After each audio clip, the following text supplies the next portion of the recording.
an exciting time, obviously, to get the race cars back. Folks here at HMS haven't seen the cars since they left for Paris. A lot of energy around that program, and it's sad that it's coming to a close, but it's a good thing as well. It's pretty cool to see them. I want to take a couple more selfies and photos with them, but ultimately, you know, those memories are going to be ingrained with me for the rest of my life. And when you work on them and spend so much time with them, they become part of your car collection, and wherever home they end up, it's going to be pretty neat to see them once again in the future. There's a different kind of feeling. Mr. Hendrick talked about, you know, doing this project with the group we did it with, which is a lot of people I've worked with for over 20 years, and I've been here for 24 years. Seeing anyone on the project throughout the shop has been, you know, you feel like you have a little bit different relationship with them because you spent hundreds of hours a week with them. I really bonded with a lot of people on this project. I got to work with those guys again to help, you know, get the cars and unload it, but I also know this is probably one of the last times, you know, we're going to be full team parts on this car and pushing the car around. It's kind of going off and doing its own thing. So it's bittersweet. It was a huge initiative to get over there, and it was a big tasking on everybody at Hendrick Motorsports, all of our partners with Chevrolet, Goodyear, NASCAR, and IMSA, to get that car over there and to get it in a situation where it could go and compete. So they dropped the green flag. We had qualified well. We had won the Pit Crew Challenge over there from our class. When we started to have success on the racetrack, passing cars faster than the GT class, then it just started to amplify, and obviously our expectations at that point started to grow. And we had a small failure. We had to come back into the garage. We got it fixed up, and we were out there and able to complete 24 hours, which I think was a huge, huge accomplishment. What we really wanted to accomplish besides finishing the race was to get NASCAR, all the partners that are on the program, exposure to a wider audience.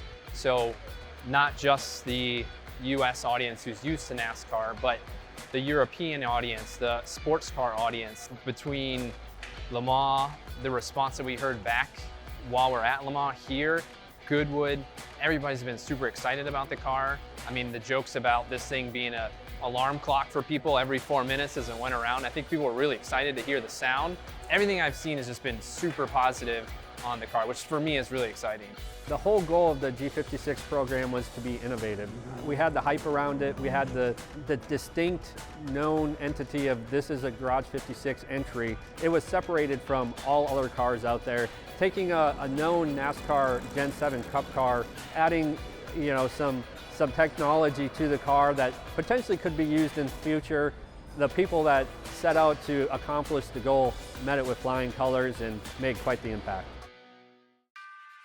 At Goodwood, I was with a lot of the female force behind this car. It was just kind of a neat moment to see all these women, strong, independent, strong women, that I was lucky to be a part of that group. And so I will say, I mean, it's one thing I want to ignore, but it's also something I want to acknowledge because it is impressive, and I'm inspired by those women. I did notice that the Ferrari team that won had a woman tire specialist. So I sought her out, never got to talk to her, like, I mean, a little bit of a language barrier. I mean, we high-fived and stuff, so that was very exciting.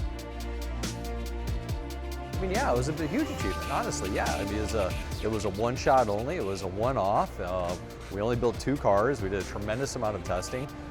So, yeah, it was a massive achievement, I feel, when we only fell just a couple hours short of being able to make it the whole way in the full 24-hour course. So yeah, it was massive from that perspective. The dream of the Garage 56 program is scary at first.